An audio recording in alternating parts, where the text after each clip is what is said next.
మీరు చూస్తున్న ఈ వీడియోలో ఒక ఆవిడ బస్ డ్రైవర్ మీద సీరియస్ అవుతున్నారు. అయితే ఈ ఇన్సిడెంట్ సింహాచలంలో last Saturday evening around 4 to 5 టైంలో ఏం జరిగిందంటే 60 ఏజ్ ఉన్న ఒక అతను తన ఇద్దరు అమ్మాయిలు మనవరాలతో కలిసి సింహాచలం టెంపుల్కి వెళ్ళారు. తిరిగి రిటర్న్ వచ్చేటప్పుడు క్రౌడ్ ఎక్కువ ఉండటం వల్ల బస్సులో సీట్ల కోసం ముందు తండ్రి పెద్ద కూతురు ఎక్కే సీట్లు అయితే ఉంచారు. కానీ చిన్న కూతురు పాపను ఎత్తుకుని ఉండడం వల్ల బస్సు అయితే ఎక్కలేకపోయారు. అందుకని చెప్పి బస్సు ఆపమంటే కొంచెం దూరం తీసుకెళ్లి బస్సు ఆపారు.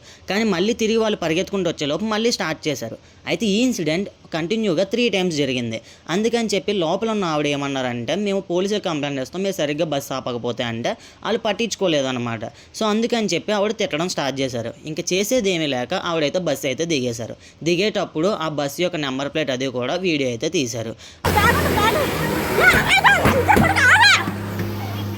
బస్ డ్రైవర్ అసలు ఒక 5 minutes బస్సు ఆపితే అక్కడ ట్రావెల్ చేసే వారికి ఇబ్బంది లేకపోనుగా.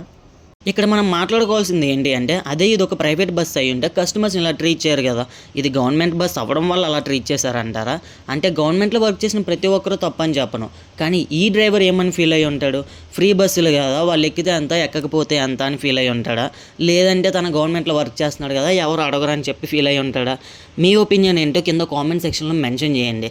ఇలాంటివి జరిగినప్పుడు మనం ఎలా రియాక్ట్ అవ్వాలన్నది కూడా ఒకసారి ఆలోచించండి.